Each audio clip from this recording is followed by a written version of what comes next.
한 목소리로 요한 3서 1장 1절 같이 읽겠습니다. 장로인 나는 사랑하는 가이오 곧 내가 참으로 사랑하는 자에게 편지하노라. 아멘.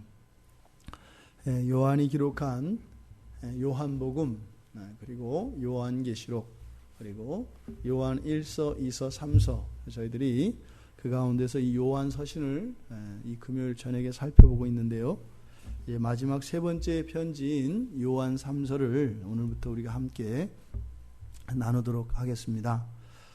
이 편지는 요한 1서와 2서, 3서가 거의 비슷한 시기에 쓰여진 편지로 보고 있습니다. 그런데 1서, 2서와 이 3서가 구별되는 점은 1서, 2서는 공동체를 향하여 교회의 성도들, 즉 다수의 성도들을 대상으로 하여 쓰여진 편지인 반면 이 요한 3서는 한 개인을 수신자로 하고 있다는 것입니다. 그래서 가이오라고 하는 한 사람을 향하여 쓴 편지입니다. 그러함에도 불구하고 이 요한 3서에 나타나 있는 요한의 사상은 1서, 2서, 3서에 공통되게 흐르고 있습니다. 그것은 바로 사랑에 관한 주제이며 또한 요한 2서에서 특별히 우리가 살펴보았던 것처럼 진리와 사랑의 불가분성, 진리 안에서 사랑하고 사랑 안에서 진리가 진리되어지는 이 진리와 사랑의 불가분성에 대해서 이야기한 것이 그대로 나타나고 있습니다. 그러함에도 불구하고 이것은 개인을 가이오라고 하는 한 개인을 수신자로 하고 있지만 이것은 단순히 사적 서신은 아닙니다.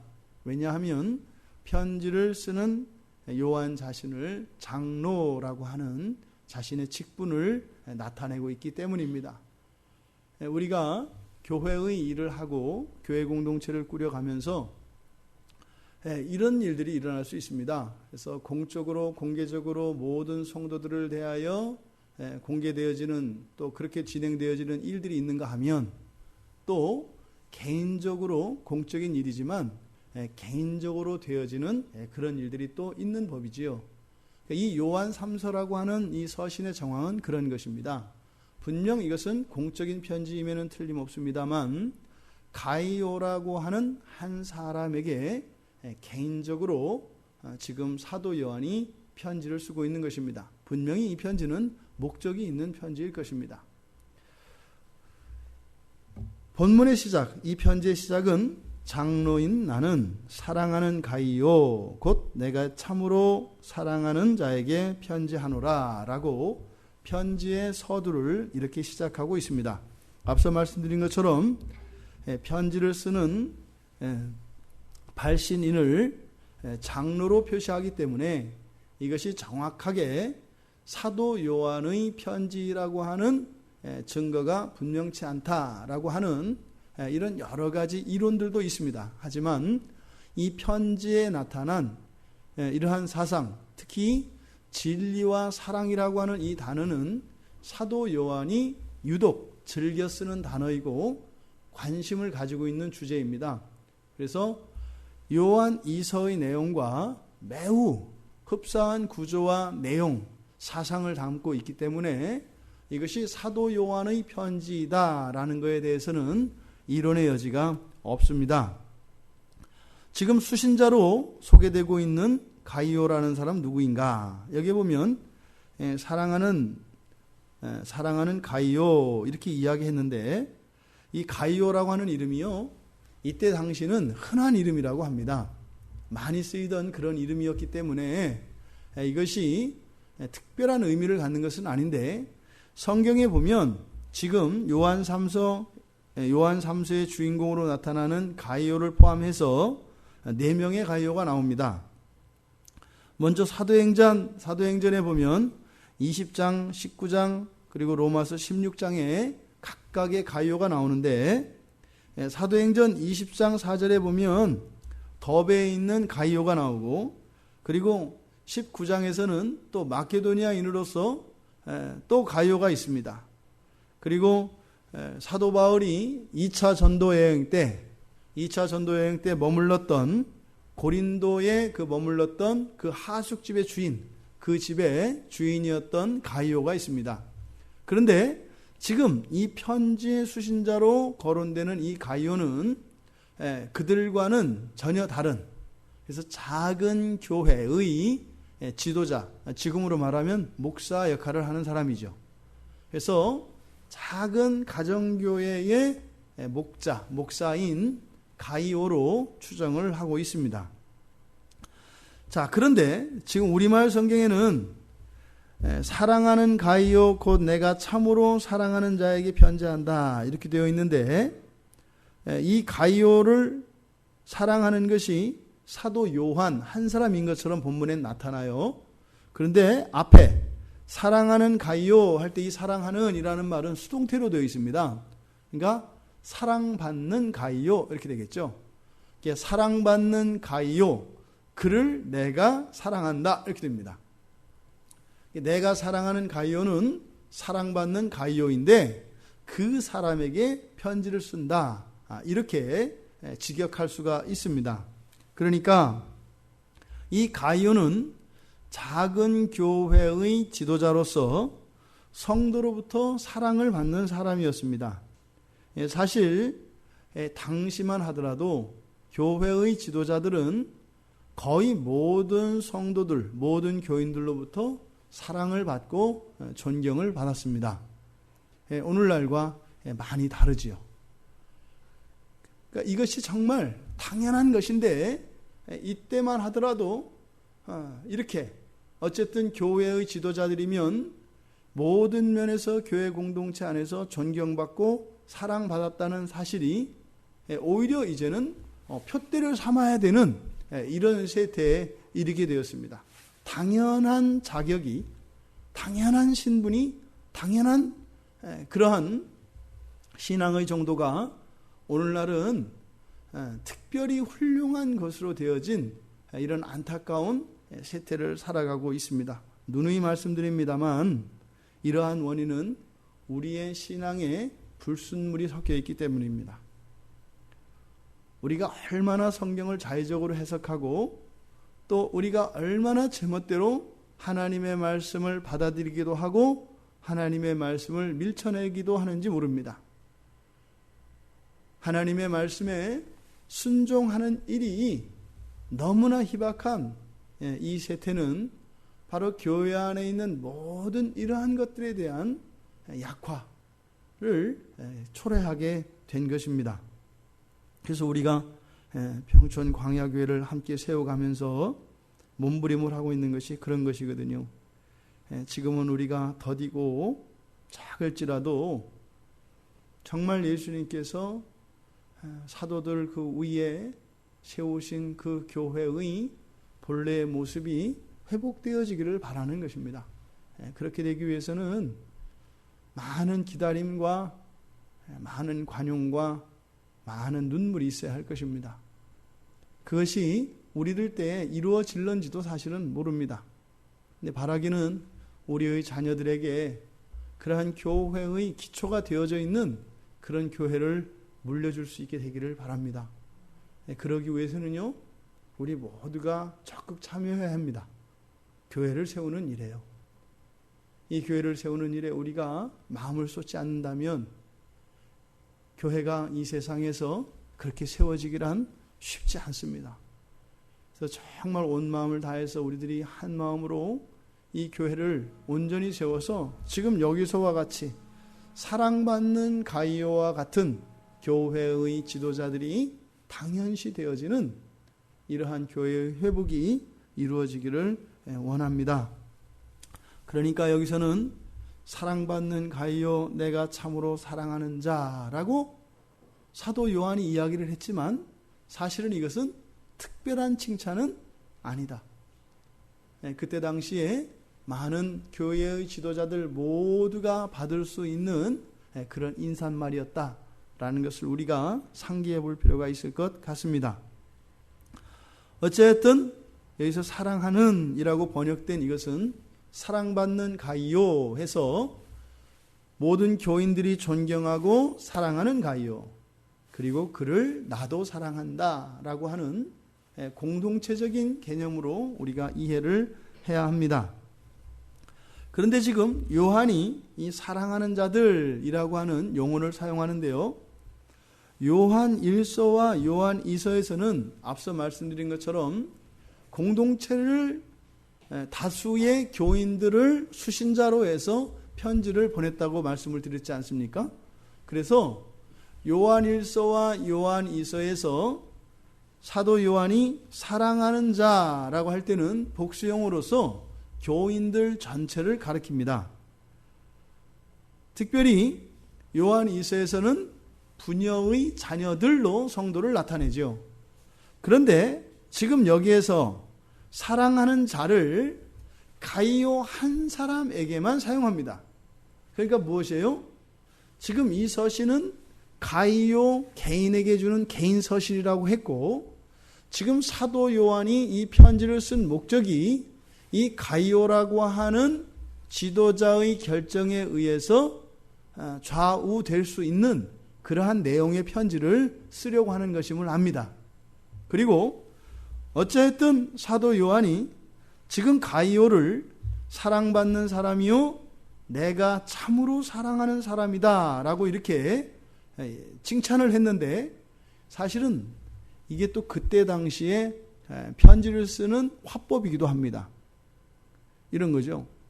항상 이 신약 성경에서 특히 서신서에서 나타날 때 서신서에서 누가 누군가를 막 칭찬하는 얘기가 나옵니다. 그 얘기는 뒤에 마음 상하지 않게 하려고 미리 다지는 이런 의미가 있습니다. 내가 너를 사랑한다. 너밖에 없다. 이렇게 계속 칭찬할 때는 뒤에 가서 야단치려고 사전 작업하는 거거든요. 그래서 이렇게 야단을 치고 또는 충고를 하거나 그것을 바꾸라고 권면을 할 때 상처받지 않게 하려고, 그래서 잔뜩 이렇게 부풀려 놓는, 이게 이때 당시의 서신서의 관행입니다. 그러니까 지금 여기서도 사도가 가이오에게 그런 의도를 가지고 있다고 우리는 추정을 할 수 있습니다. 그러니까 뒤에 얘기는 뭐예요? 가이오가 받아들이기 어려운 무슨 얘기를 지금 하려고 하는 겁니다. 제가 고등학교 때가 생각이 나요. 제가 고등학교 때 이렇게 객지 생활했단 말입니다. 제가 옛날에는 이제 뭐 그렇게 연락하는 일이 흔치 않았고 전화요금도 되게 비쌌고, 이제 가끔 제가 이제 편지를 씁니다. 근데 모든 편지의 끝에는 추신 이렇게 들어가 있어요. PS. 참 근데요 어머니, 뭐 근데요 아버지, 돈 달라는 얘기입니다. 그러니까 원래는 내가 이 얘기 하려고 하는 건 아닌데 뭐 얘기하다 보니까 이게 생각이 났어요. 이렇게 한 건데, 지금 제가 부모가 되고 보니까 빤한 겁니다.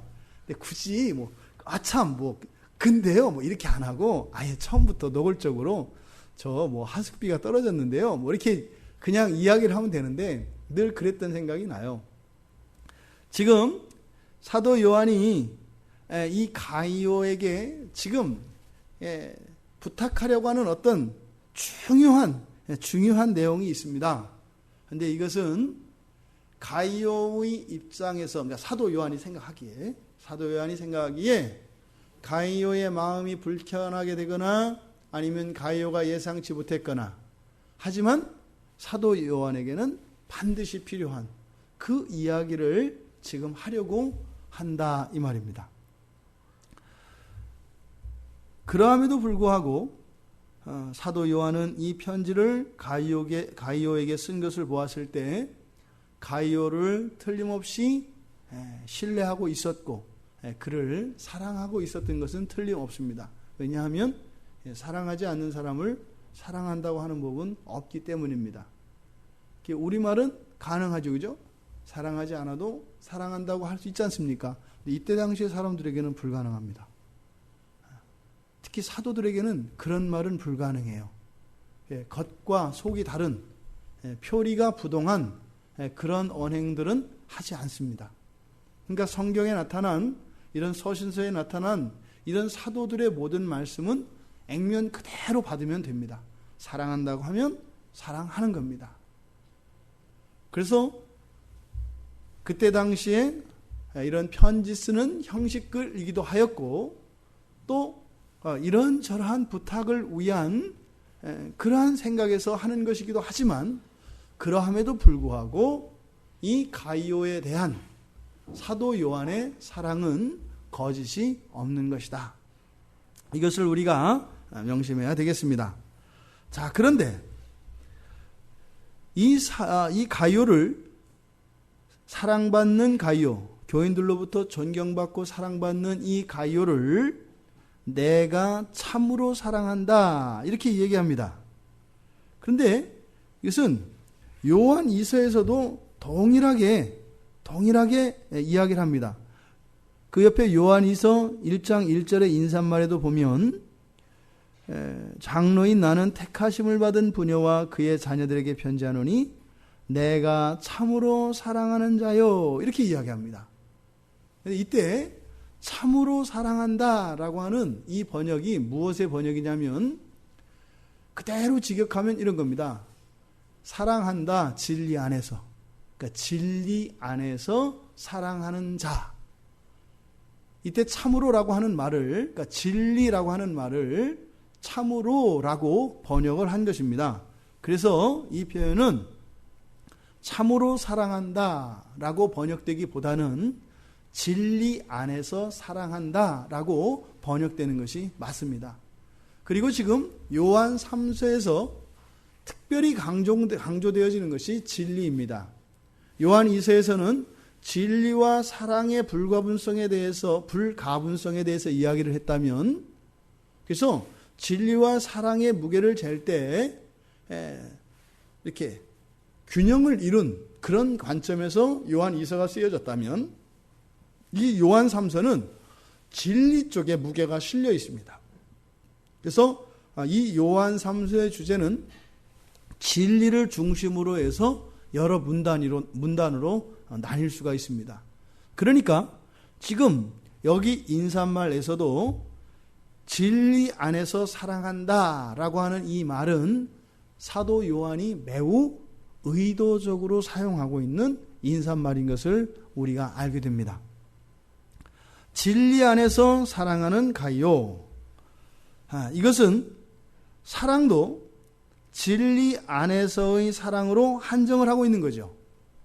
내가 당신을 사랑합니다, 이렇게 이야기하지 않고 뭐라고 해요? 내가 당신을 진리 안에서 사랑합니다. 그럼 진리 밖에서는요? 없다는 이야기가 됩니다. 결코 사도 요한이 사랑이 누구를 차별하거나 어떤 조건이 있는 사랑을 말하고자 함이 아니지요. 무엇이에요? 진리의 중요성을 지금 강조하고 있다, 이 말입니다.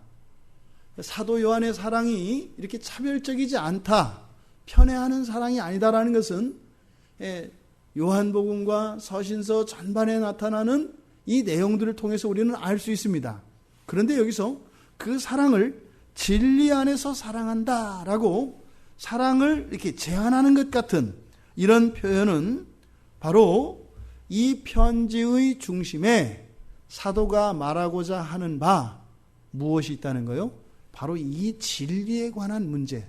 즉 지금 이 교회 공동체 안에, 이 교회 공동체 안에 일어난 어떤 사건이 있는데, 지금 이 사건의 그 문제가 이 진리에 대하여 소홀히 여김으로써 또 진리가 아닌 다른 무엇에 더 무게를 둠으로써 이 문제가 일어나고 있기 때문에 사도 요한은 진리를 강조하고 있다, 이 말입니다.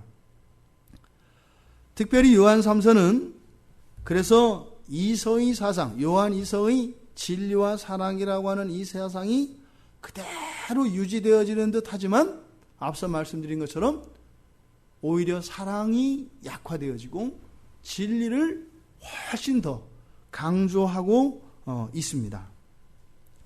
그 밑에 3절에 보시면 형제들이 와서 내게 있는 진리를 증언하되 내가 진리 안에서 행한다 하니, 한 절 안에 벌써 진리가 2번 사용됩니다. 내게 있는 진리를 증언하되, 또 내가 진리 안에서 행한다. 아주 의도적입니다. 이 진리에 대한 얘기를 자꾸 이야기를 하는 거예요. 무엇이에요? 우리의 사랑의 근거가 진리다. 우리의 행동의 근거가 진리다. 기준이 진리가 되어야 한다. 이 이야기를 사도 요한이 지금 하고 있는 것입니다. 그래서 오히려 이 진리 얘기를 하니까 편지를 받는 가이오 입장에서는 어떻게 받아들이겠어요? 너와 나의 관계도 지금 직접적으로는 그렇게 노골적으로 얘기하지 않지만 사실은 뭐예요? 네가 진리를 떠난다면 너와 나는 아무 상관이 없을 수도 있다라고 하는 뉘앙스가 말하지 않았기 때문에 따질 수는 없지만 그 저변에 깔려 있는 겁니다. 또 한편은 어떻게 해요? 사도의 입장에서, 즉 장로라고 자신을 밝혔기 때문에 제자된 이 가이오에게 지금 아주 조용하지만 굉장히 무겁게 지금 교훈을 주고 있는 겁니다. 어떻게 해요? 진리 안에 거하라는 거죠. 진리 안에 거하라. 이것을 네가 잊어서는 안 된다. 근데 지금 교회의 지도자니까 대우를 해주고 있는 것 같아요. 돌직구로 그냥 이렇게 하는 것이 아니라 분위기로 이렇게 알아듣는 거죠. 덜 된 지도자 같은 뭐라 그랬어요? 그러면 나보고 지금 뭐 진리 안에서 떠나지 말라는 거예요? 이건 자업자득이죠. 자기의 명예를 스스로 더럽히는 거죠. 이거는 그냥 어떻게 해요? 그냥 알아들어야 되는 거죠. 지금 사도 요한이 가이오에게 진리에 대한 이야기를 굉장히 강조하고 있습니다. 그러니까요, 사도 요한과 이 가이오, 이 사람의 관계와 또 사도 요한과 가이오의 관계, 그리고 사도 요한과 진리의 관계를 굳이 비교한다면 어느 쪽에 더 무게중심을 두는 거예요? 진리 쪽에 무게중심을 두고 있는 거다 이 말입니다. 나는 진리를 떠나서는 그 어떤 관계도 그 어떤 일들도 하지 않는다 라고 하는 사도 요한의 생각이 지금 이 편지 안에는 나타나고 있다 이 말입니다. 사도 요한의 이 인사말과 이 요한 3서의 편지 전체의 내용을 통해서 우리 기독교인들의 인간관계의 기초에 대해서 우리가 교훈을 얻을 수 있습니다. 지금 우리가 누누이 이야기합니다만 지금 이 자리에서 우리의 기억과 우리의 마음속에서 예수를 지어보세요. 이 공동체가 얼마나 허술하고 이 공동체가 얼마나 무질서하며 이 모임 자체가 얼마나 혼란스러울 것인가를 생각을 해보세요. 이 세상에 있는 모든 교회에 예수라고 하는 이름을 지어보세요. 심지어는 이 성경을 지어보십시오. 그러면 교회가 어떤 곳이 될까요? 아마 복마전도 그런 복마전이 없을 거고요. 난장판도 그런 난장판이 없을 겁니다. 왜냐하면 대개 하나님 은혜를 받는 사람들은 좀 센 사람들이 많아요. 왜냐하면 그런 사람들이 죄를 잘 깨닫거든요. 그러니까 거기서 그를 다 예수를 뺐다고 해보세요. 그래? 그럼 우리 계급 떼고 하자는 거야? 이렇게 된다고 생각을 해보세요. 세상 가운데에서도요, 맨 끝이 교회입니다. 그래서 우리가 한시도 이 교회를 낭만적으로 생각해서는 안 돼요. 무슨 성인 군자들이 여기에 모여 있는 것처럼, 그러니까 우린 그렇게 생각 안 하잖아요, 그죠? 근데 세상 사람들은 그렇게 생각해요. 우리 그렇지 않은데 우리를 너무 과대평가한단 말입니다. 그래서 늘 부담스럽잖아요. 실제로 교회는 항상 세상 끝에 있습니다. 이건 뭐예요? 지금 사도 요한이 가이오에게 편지를 쓰는 그런 정황이 이때 안에 있었던 겁니다. 진리가 빠지면은요, 세상보다 더 살벌해지는 겁니다. 보십시오. 교회의 역사 속에서 기독교라는 이름으로 저질러진 만행들과 이 끔찍한 일들이요. 정말 무섭거든요. 그러니까 이 성경 말씀이 왜곡되거나 이 성경 말씀에 물타지는 일들은 굉장히 두려운 겁니다. 무슨 핵폭탄을 개발하고 이런 건 저리 가라예요. 핵폭탄은 터지면 죽기라도 하죠. 말씀이 변질되면요. 죽지 않고 그 후유증을 가지고 살아가야 돼요. 그게 더 어려운 거잖아요. 죽어도 죽을 수 없는. 그러니까 정말 우리가 이 진리를 지키고 진리를 사랑하며 이 진리를 궁구하고 연구하는 이 일에 얼마나 우리들이 마음을 기울여야 하는가를 알게 합니다. 그런데 제일 안 하잖아요. 제일 안 하잖아요. 그러면서 일어난 문제들에 대해서는 말은 많이 하잖아요. 한강물이 오염이 됐다고 쳐보세요. 한강변에 있는 어떤 공장 한 군데에서 폐수가 나오는 거죠. 그거 막으면 되거든요. 거기만. 그 공장을 폐쇄하든지 거기다 정화조를 심어가지고 거기서 나오는 그 물만, 그 오염 물질만 한강으로 들어가지 않게 하면 되거든요. 근데 그것이 한강으로 퍼졌다고 생각을 해보십시오. 그리고 나서 그것을 걸러내려면 그 일이 몇 배가 되겠습니까? 10배, 20배, 100배, 1000배, 10,000배가 되지 않겠습니까? 그러니까요. 가장 중요한 일은 하나님의 말씀을 잘 보존하고 잘 지키는 일입니다. 이건 저희 같은 목사들만 하는 일일까요? 아니에요. 그러니까 저희 같은 목사들한테 전권을 다 맡겨주니까 우리 마음대로 하잖아요. 그러니까 목사님들이 그런다 그래요. 내 말이 곧 진리니까. 그랬다 그러대요. 어떤 분은. 여러분들은 나를 만나서 구원받는 줄 알라고. 왜냐면 내가 훌륭한 목사니까. 저기 바깥에 나가면 구원 못 받는 목사들이 얼마나 많은 줄 아냐. 나 만난 걸 감사하라. 이렇게 한다 그래요.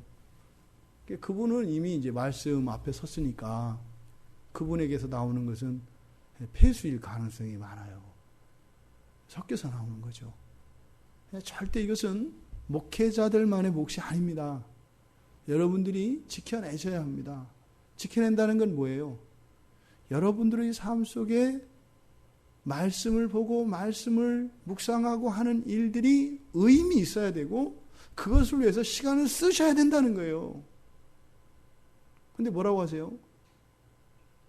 목사니까 그런 얘기 한다고 얘기를 한단 말이에요. 이게 답답한 얘기죠. 아니, 피가 절절절절 흐르고 있어서 그거 안 나게 꿰매라고 하니까 목사니까 그런 얘기 한다고 하면 어떻게 해요? 본인의 인생이 망가지고 본인의 영혼이 망가지는데요. 목사니까 그렇게 얘기하는 게 아니라 우리의 삶의 실존에 대해서 말하고 있는 거거든요. 누누이 말씀드립니다만 우리가 말씀과 가까이 있지 않으면요 위험에 노출됩니다. 우리의 영혼뿐만 아니라요 우리의 인생이 휘둘리게 된다 이 말입니다. 말씀 안에 거해야 합니다. 지금 여기에도 이때 당시에 이 교회 공동체 보편교회 안에 그런 일들이 일어났던 겁니다.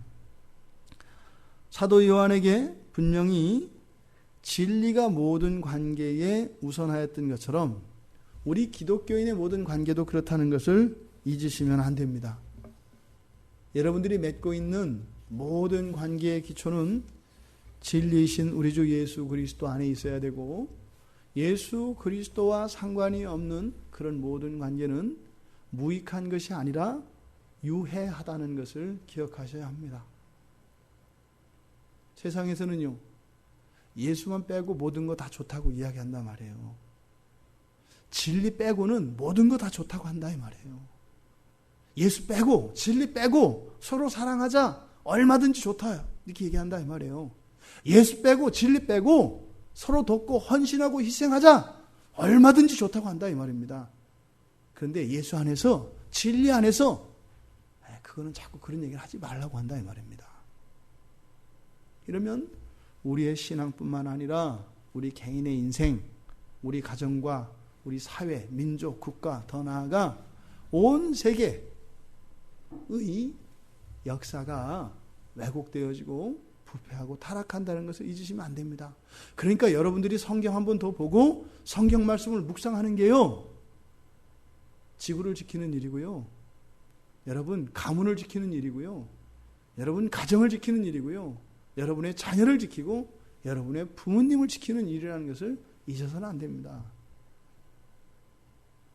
읽고 싶으니까 읽고 은혜가 되니까 읽고 이런 게 아니다 이 말이죠. 아니 이 나라에 있는 학생들이 하고 싶을 때 공부하고 가고 싶을 때 학교 가고 엄마 아빠들이 하고 싶을 때 밥하고 하고 싶을 때 출근하고 그렇게 살아간다고 생각을 해보세요. 어떻게 되겠어요? 어느 집이 있는데 그 집 애들은 다 그래요. 가고 싶으면 가고 가기 싫으면 안 가는 거예요. 공부하고 싶으면 하고 하기 싫으면 안 하는 거예요. 시험이든 뭐든 가기 싫으면 안 가는 거예요. 아빠도 그래요. 회사에 가고 싶으면 가고 가기 싫으면 안 가는 거예요. 또 취직을 하고 싶으면 하고 놀고 싶으면 노는 거예요. 엄마도 마음대로. 그런 가정이 있다고 한번 여러분들이 상상을 해보세요. 정상적인 가정으로 살 수 없어요. 어떻게 될까요? 뭔가 범죄가 들끓는 가정이 되지 않겠어요? 아니, 먹고 살아야 될 거 아니에요. 그건 정상적인 노동에 의해서 이 가정을 꾸려갈 수 없으면 어떻게 해야 돼요? 거짓말을 하든지 사기를 치든지 도둑질을 하든지 해야 먹고 살 거 아니에요. 아니면 죽든지. 근데 그런 사람은 되게 안 죽어요. 오래 살아요. 여러분들의 경건 생활에 대한 여러분의 태도가 하나도 다를 바 없다고 말씀을 드리는 겁니다. 불신자들은 제 말이 이해가 안 돼요. 저 목사들은 저러니까 답답하고 꽉 먹혔다고 이렇게 한단 말이죠. 세상이 지금 얼마나 바쁘고 살아가기가 힘든데 응? 거기서 무슨 짬을 내서 기도하라고 그러고 무슨 성경을 보라고 하는가. 나와서 한번 살아봐라. 그러니까 그런 거예요. 분수를 모른다는 거죠. 주일에 한 번 교회 나와주는 것만도 내가 얼마나 애쓰고 교회 나와주는 건데 그것도 모르고 자꾸 요구한다는 거죠. 제 얘기하는 게 아니죠. 저 이익을 위해서 그런 얘기 할까요? 제가 이 교회 사장이니까 이 교회 이 주식회사 사장이니까 이 교회를 잘 운영하고 이렇게 성공하려고 그럴까요? 믿지 않는 사람들은 그렇게 생각을 해요. 근데 믿는 사람들이 그렇게 생각하니까 문제죠. 수요일날 금요일날 교회 나오라고 해보세요. 우리 목사님이 분수를 몰라. 세상 물정을 몰라 이렇게 얘기했단 말이죠. 아니 아침에 등교 시간이 됐으니까 아이들 보고 학교 가라고 하는데 세상 물정 모르는 부모냐고요. 출근하라고 얘기를 하는데 그게 자기 생각만 하는 아내냐고요. 그게 아니잖아요. 근데 우리 속에는 진리와 상관없이 예수와 상관없이 이런 것들이 가능하다라고 하는 것이 우리의 골수에 박혀 있습니다. 그러니까 그렇게 하는 게 뭐예요? 마치 대단한 것인 양. 매일 아침마다 학교 가는 게 굉장한 공로인 양. 아빠들이 아침마다 출근하는 것이 굉장한 희생인 양. 엄마들이 집에서 가정살림을 하는 것이 엄청난 가정들의 헌신인 양. 그래서 어떻게 돼요? 영광받고 면류관을 받아야 된다고 다 생각하는 거예요. 자식은 자식대로, 아버지는 아버지대로, 엄마는 엄마대로. 콩가루 집안이죠. 그 가정에는 불만과 원망밖에 남지 않습니다. 기쁨과 행복과 만족은 있을 수 없습니다. 그리고 언제 깨어질지 모르는 그런 평화, 안정을 누리며 살아가는 게 되죠. 지금 사도 요한이 이야기하는, 지금 강조하는 진리가 바로 이런 것입니다. 진리 안에서라고 하니까 그냥 그렇구나가 아니라 이것을 우리의 말씀, 우리의 삶 속에 적용하면 이렇다 이 말이에요. 여러분의 삶의 중심에 진리가 중심에 있습니까? 이 말은요, 여러분들 경건생활 하세요 이 말이에요. 그 생각으로야 네 이런 얘기 누구는 못해요. 그런 걸 말하는 게 아니에요. 안 하면요, 밥을 안 먹는 것처럼 힘이 빠지고요, 치료 안 하는 것처럼 계속 피가 흘러요. 우리의 경건 생활이라는 게 그런 겁니다. 이미 예수를 믿는 순간 싸움에 참여하는 것이기 때문에 우리의 몸에는 끊임없는 이런 상처가 나고요. 피 흘림이 있고요. 그래서 우리는요, 날마다 먹지 않으면 안 되고요. 날마다 싸매고 꿰매지 않으면 안 되는 겁니다. 이게 그리스도인의 정체성이에요. 근데 그 상처를 치료하고 그리고 영양제를 먹고 잘 챙겨 먹으라고 하는 것이 잔소리가 되어지고 부당한 요구처럼 생각되어진다면 이거는 뭐 굉장히 심각한 중병에 들려 있는 겁니다. 그런데 이 나라의 모든 교인들의 대부분이 그런 생각을 다 갖고 있습니다. 대부분이요. 교회에 대한 이 교회를 지키고 교회를 세우는 일은요, 한두 사람의 희생과 헌신 갖고 안 됩니다. 그거는 도저히 안 됩니다. 그 무시무시한 탱크가 오는데 거기에다가 주먹만한 이 주먹돌로 탱크의 전진을 막을 수가 있겠어요? 그럴 수 없습니다. 모두가 하나 되어서 한 마음으로 나서지 않고서는 안 됩니다. 우리들이 지금 이 평천광야교회를 세우자고 함께 모였지 않습니까? 우리들이 과연 진리 안에 거하고 있는가 돌아보아야 합니다. 그렇지 않다면요, 교회의 앞날은 밝지 않습니다. 어떻게 되겠어요? 먹고 살아야 되니까. 아까 말씀드린 것처럼 옆집 걸 훔쳐오든지 아니면은 가족이 아닌 사람을 들여와서 그 사람의 도움을 받으며 살든지 이런 일들이 일어나게 될 겁니다. 많은 교회들이 그렇게 되어 있지 않습니까? 우리는 그렇게 되지 않기를 바랍니다. 진리 안에 끝까지 주님 오시는 날까지 이 교회의 순수성과 거룩성이 유지되기를 바랍니다. 진리 안에 있기 위하여 때로는 우리가 눈물도 흘리고 땀도 흘리며 고통도 감수하며 함께 갈 수 있기를 원합니다. 사도 요한이 그렇게 진리 안에서 사랑하는 자에게 편지하노라. 편지한다는 말을 이렇게 굳이 썼습니다. 편지를 쓰는데 편지한다는 말 안 써도 되잖아요. 동사에도 동종 목적어를 취하는 동사들이 있어요. 뭐 이런 것은 숨을 쉰다 할 때 숨 쉰다라는 말이 숨을이라고 안 하고 그냥 숨 쉬다라고 하는, 숨을 숨 쉰다 이렇게 말 안 하잖아요. 그죠? 그냥 숨 쉰다 이렇게 말하지 않습니까? 그러니까 목적어가 필요 없는 그런 동사들이 있어요. 그러니까 편지를 쓴다, 편지를 쓰고 있기 때문에 그냥 내가 쓴다 이렇게 얘기하면 되거든요. 근데 편지를 쓴다고 굳이 얘기하는 것은 뭐예요? 편지 쓰는 이 동작과 이 행위를 강조하려는 거죠. 그러니까 단순히 이 편지의 내용뿐만 아니라 편지 쓰는 이 행위에 의미를 부여하기 위해서 사도 요한은 편지를 쓴다 이렇게 말한다 이 말입니다. 왜요? 진리 때문에. 진리 때문에. 그 진리 안에서 우리가 벗어나지 않기 위하여 어떠한 노력, 어떠한 시도를 하고 있다 이 말입니다. 어떤 시도를? 편지를 쓰고 있다 이 말입니다. 지금 사도 요한이 편지를 쓰는 첫 번째 이유가 그러니까 계속 이 요한 서신에서 나타나는 것과 같이 진리 안에서 사랑하기 때문입니다. 진리 안에서 사랑하기 때문에 이 편지를 쓰고 있는 것이 가장 첫 번째 이유입니다.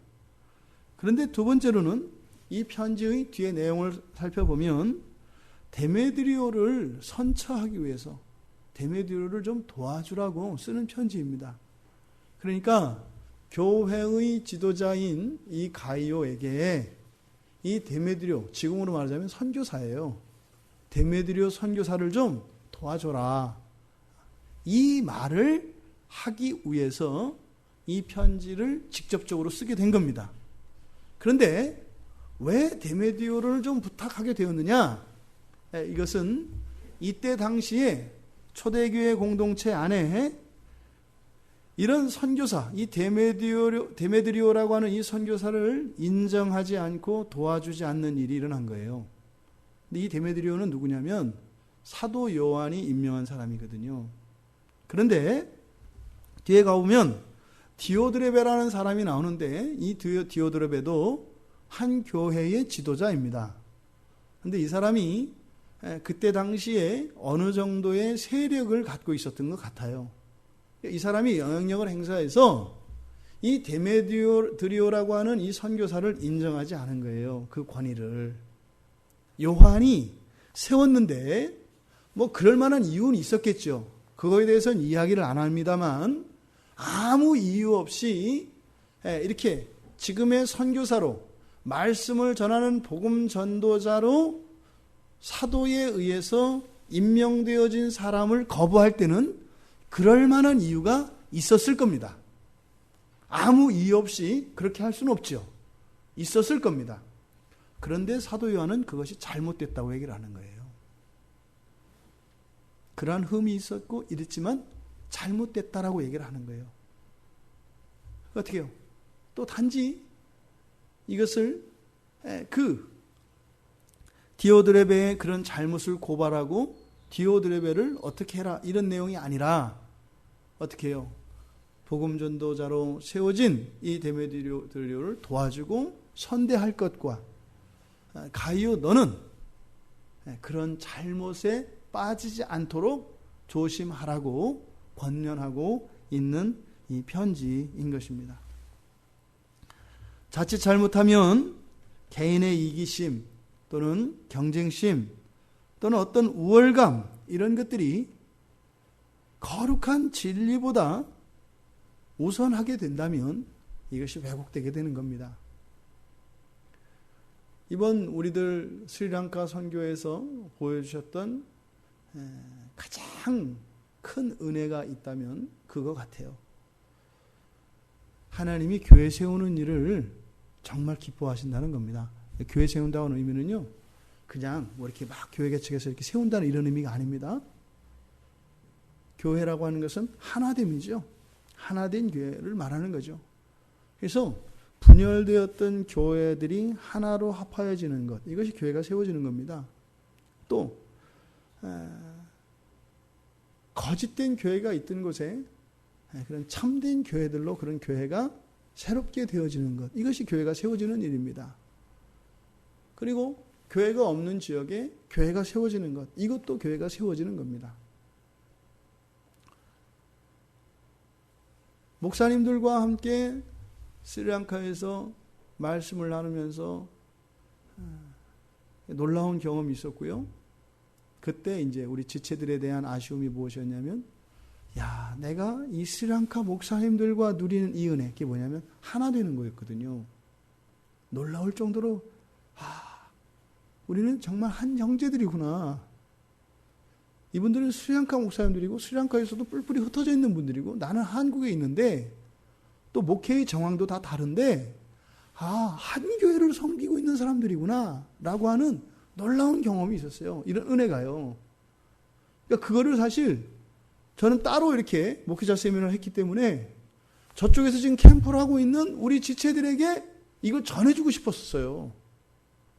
그런데 그 일이 거기서도 동일하게 일어난 겁니다. 근데 한국에 와서 엊그저께 우리 뭐 권사님하고도 뭐 집사님들하고도 이야기를 들어보니까 그 얘기를 해요.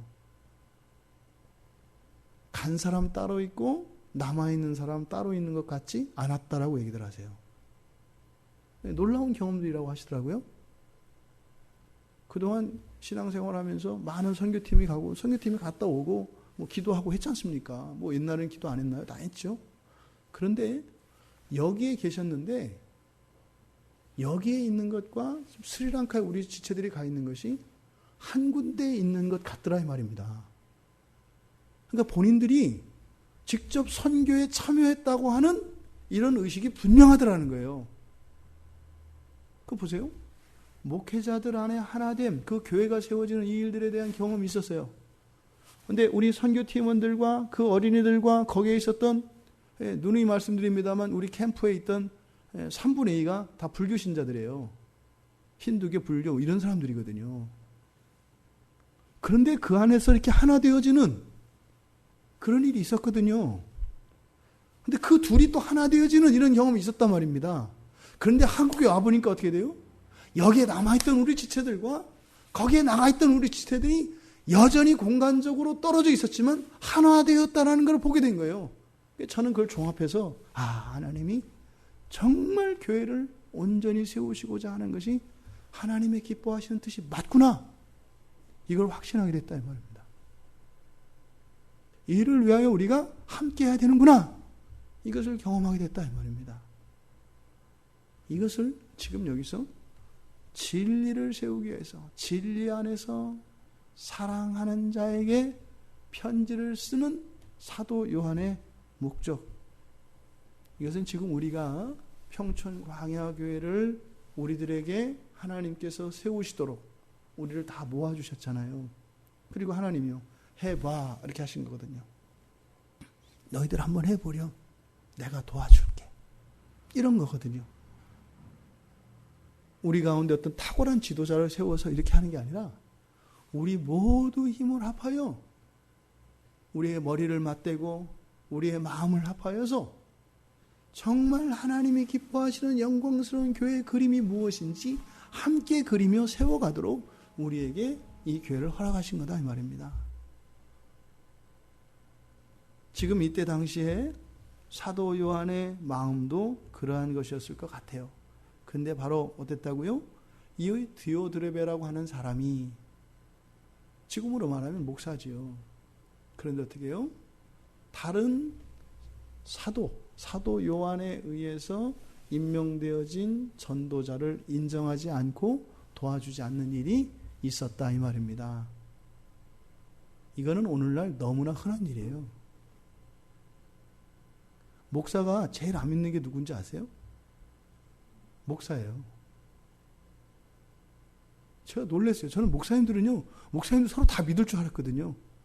목사님들은요, 목사를 안 믿어요. 물론 그러죠. 믿음의 대상은 오직 예수 그리스도 한 분이지 사람은 믿음의 대상이 아니라 그저 우리가 사랑하고 섬겨야 됩니다. 이게 속마음은 그거 아니더라고요. 안 믿어요. 이미 이게 2000년 된 얘기입니다.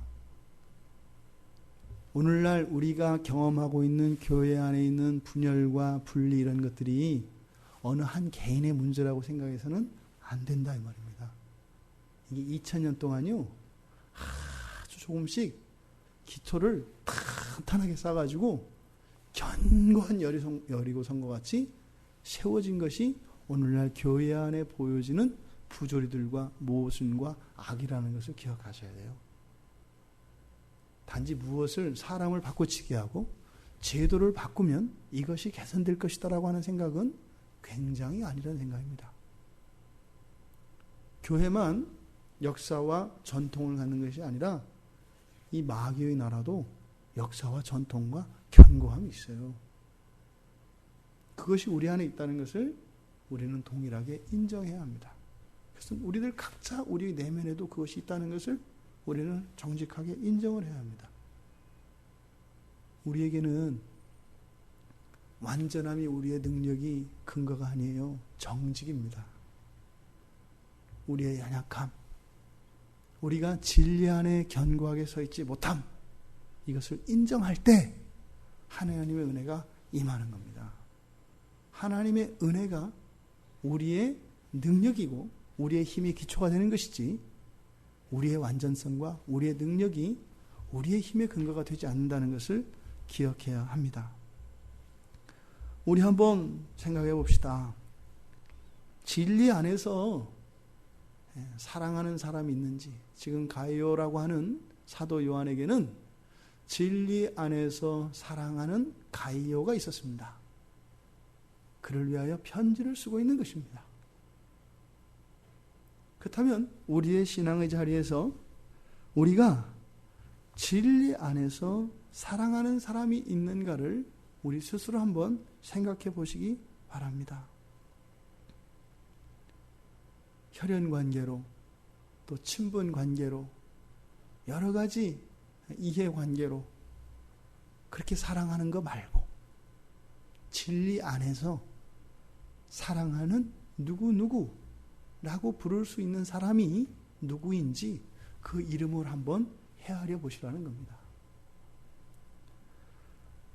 이 사랑하는 이라는 말을 대신할 수 있는 수식어들이 있지 않겠습니까?